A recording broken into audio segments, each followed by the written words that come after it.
बच्चों, पिछला जो रिकॉर्डेड लेक्चर था उसमें मैंने फर्स्ट पेपर जो आपका है तर्कशास्त्र, उसमें सामान्य एक परिचय आपके सामने रखा था, जिसमें तर्कशास्त्र किस तरह का सब्जेक्ट है और कैसे इसको हम समझें, इसकी भूमिका एक तरह से प्रस्तुत की थी।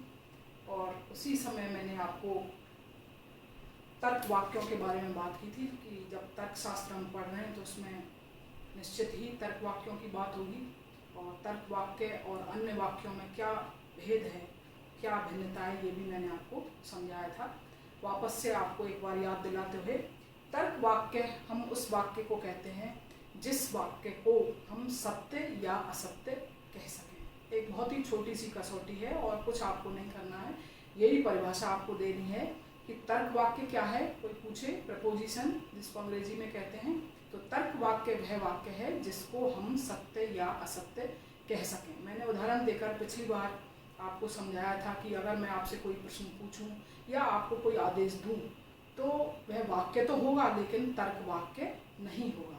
तो आपने कॉपी की पुस्तक जो मैंने आपको सजेस्ट की थी उसको खरीद लिया होगा और उसका फर्स्ट चैप्टर पिछले लेक्चर में हमने समझने का प्रयास किया था। कॉपी की पुस्तक के सभी अध्याय आपके सिलेबस में नहीं है, तो इसके बाद हम कॉपी की पुस्तक का 5वें अध्याय की आज मैं चर्चा करूंगी, जिसमें निरुपाधिक तर्क वाक्यों की बात है और इसके आगे हम इसको जारी करेंगे। अब सवाल उठता है कि निरुपाधिक तर्क वाक्य जिसको आज हम समझने जा रहे हैं वो क्या है। निरुपाधिक तर्क वाक्य भी तर्क वाक्य है, लेकिन इसमें ऐसे वाक्य होते हैं जो किन्हीं वर्गों की ओर, किसी क्लास की ओर, समझने की दृष्टि से हम समझें कि किसी समूह की ओर संकेत करते हैं। जैसे मैं उदाहरण दूं कि इसके 4 मानक आकार आपके सिलेबस में ये टॉपिक है, तो 4 इसके मानक आकार हैं। जैसे उदाहरण के लिए पहला है सभी मनुष्य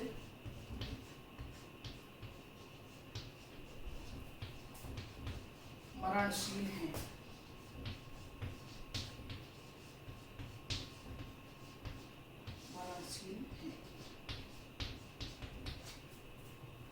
ये इसका मानक आकार है।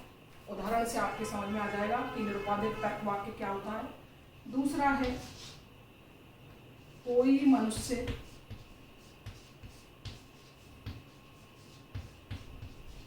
मरणशील नहीं है।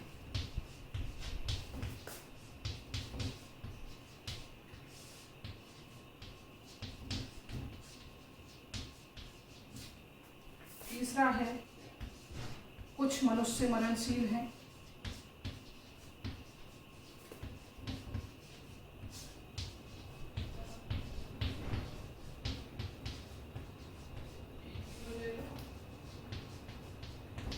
और चौथा है कुछ मनुष्य मरणशील नहीं।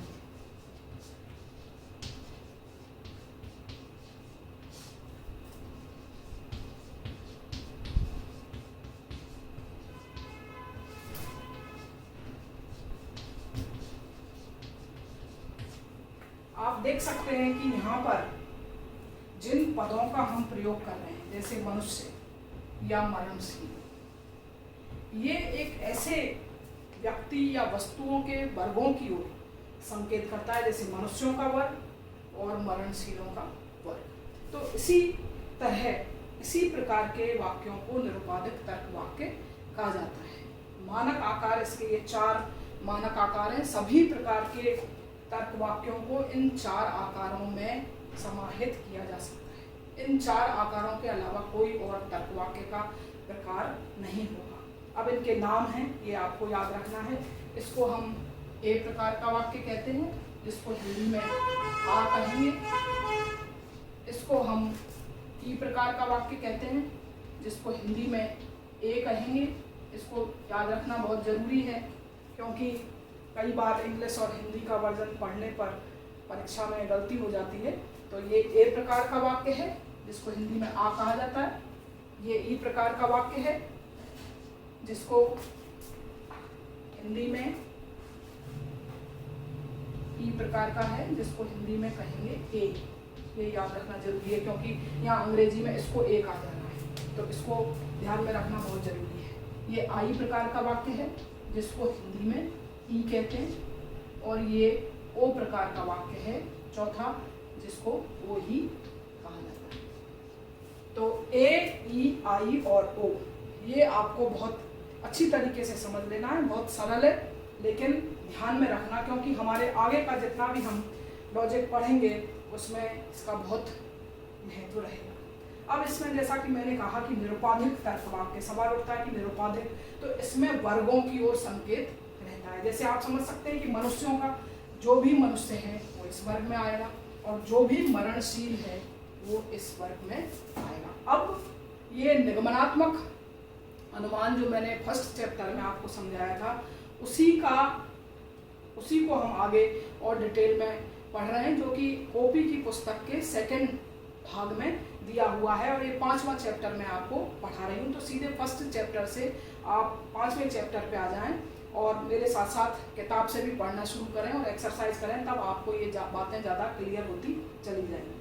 तो आप समझ सकते हैं कि कैसे इसमें सभी मनुष्य आ जाएंगे। और ये निगमनात्मक अनुमान क्या करता है कि ये निगमनात्मक, जैसा मैंने उस समय भी आपको समझाया था कि यहाँ पर निष्कर्ष की सत्यता के लिए आधार वाक्य निश्चयात्मक साक्ष्य प्रदान करते हैं, इसीलिए निगमनात्मक युक्ति वैध या अवैध होती है।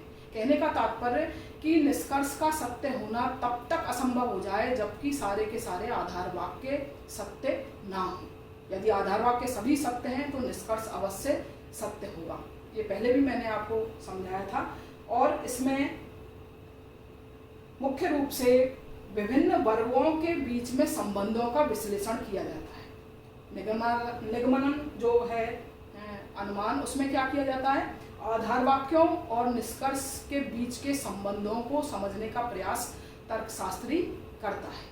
और इसी क्रम में आगे जब हम युक्ति की बात करेंगे तब समझेंगे, लेकिन सबसे पहले ये हमने तर्क वाक्यों को जब हम समझने का प्रयास कर रहे हैं, क्योंकि युक्ति तर्क वाक्यों से मिलकर बनती है, तो हम ये देखेंगे कि कोई वर्ग दूसरे वर्ग के साथ किस तरीके से संबंधित है, उसमें समाहित है या उससे अंशतः समाहित है या उससे पूरी तरह से फर्क है, भिन्न है, अलग अलग है। दोनों वर्गों में कोई संबंध नहीं है। इन्हीं संबंधों को समझने का प्रयास और उनके बीच में किस तरह के संबंध है, किन नियमों पर आधारित है, उन नियमों को ही जानने का प्रयास तर्कशास्त्री करता है। तो ये आपके लिए बहुत महत्वपूर्ण टॉपिक इसलिए भी हो जाता है क्योंकि कोई भी परीक्षा आप देंगे, मतलब किसी भी तरह की, चाहे आप क्लरिकल परीक्षा से लगा के और यूपीएससी तक की परीक्षा में जाएंगे, तो ये लॉजिक पर आधारित क्वेश्चन होते हैं, और जो लोग इसको ठीक से समझ लेते हैं उनके लिए बहुत आसान हो जाता है, अन्यथा ये